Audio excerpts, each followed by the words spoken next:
নবী রাহমাতুল লিল আলামিন বলে, হে আমার উম্মত শুনো, কখনো যদি পরিস্থিতি এমন হয় ঝগড়া তর্ক অশান্তি বেড়ে যাবে, এমন পরিবেশে তুমি সত্যের উপর থাকার পরেও যদি নিজে হেরে যাও, তুমি হেরে যাও, তারপরে ঝগড়া করিও না। আমি নবী তোমার জন্য ঘোষণা দিলাম, আল্লাহর থেকে আমি জান্নাত নিয়ে তোমাকে দিবই। তুমি হকের উপর আছো, ছেড়ে দাও, কাউকে বেইজ্জতি করিও না, কাউকে তুমি অপমান করিও না। আমি নবীর খাতিরে তুমি মাফ করে দাও।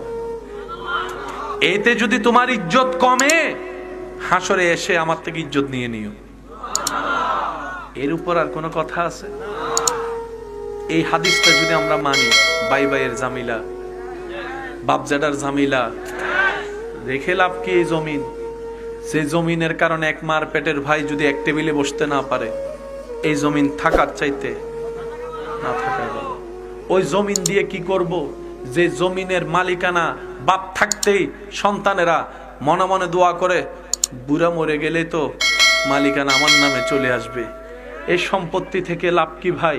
সম্পত্তি সেটা নয় যেটাকে আমরা মনে করি।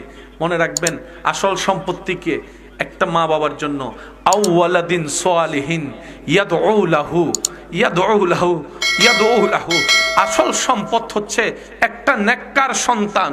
নেককার সন্তান যেটা দুনিয়াতে থাকলেও মা বাবার উপকার আসে, ইজ্জত আসে, কবরে চলে গেল মা বাবার জন্য দুই চোখের পানি ফেলে রবের কাছে গুনাহ মাফের ভিক্ষা করে। এটাই হচ্ছে আসল সম্পদ। যে সম্পদটা দুনিয়াতে এক কদম সামনে দেওয়ার আগে নিজের মনের চাওয়া পাওয়া ইচ্ছার আগে প্রাধান্য দেয়, এই কাজটা করলে সমাজে আমার মা বাবার মান সম্মান থাকবে নাকি থাকবে না, এই চিন্তা যারা করে, ওই রকম নেককার সন্তানগুলাই হচ্ছে আসল সম্পদ। কথা বলেন ঠিক কিনা? আমরা অনেক সময় আল্লাহর কাছে দোয়া করি, কিন্তু দোয়া করতে জানি না। আমরা দোয়া করি, আল্লাহ একটা ঘর দাও। কি দাও? আচ্ছা সত্যি করে বলেন, ঘর দিল যদি শান্তি না থাকে, সে ঘর পেয়ে লাভ কি? আমরা প্রায় মানুষে দোয়া করি, আল্লাহ আমাকে একটা ছেলে সন্তান দাও। আচ্ছা ছেলে সন্তান হইছে, এটা যদি দুই কোমরে দুইটা রাখন্য হয়, কথা বলেন না? ছেলে সন্তান দিছে আর কি, ছেলে সন্তান যদি কোমরে দুইটা রাখন্য হয়, তখন এই সন্তান পেয়ে লাভ কি? সেজন্য দোয়াটা একটু ওভাবে করবেন যেভাবে নবীজি শিখিয়ে দিয়েছেন। আর একটু আস্তে করে বলেন।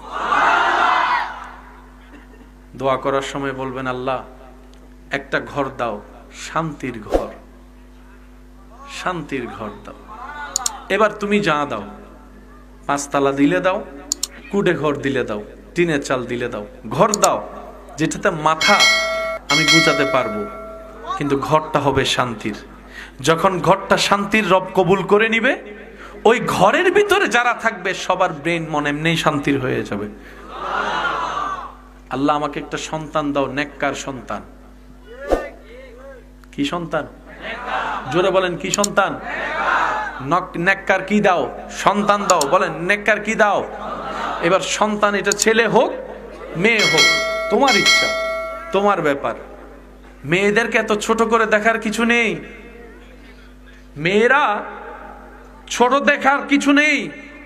এই মেয়েরা পৃথিবীর আলোকিত করার অন্যতম একটা জাতি, আল্লাহর প্রিয় একটা সৃষ্টি। নবী অনেক হয়েছেন, রসুল অনেক এসেছেন, কিন্তু মারা হচ্ছে যে নবী রসুলের মা, সে জাতি। সুবহানাল্লাহ বলবেন না? পৃথিবীতে অনেক নাম করা ওলি আল্লাহ আপনি নাম শুনেছেন, দেখেছেন। ওই ওলি আল্লাহরা যার পেটে ছিল, উনি হচ্ছে নারী, উনি হচ্ছে মা। আল্লাহ কাউকে ছোট করেননি।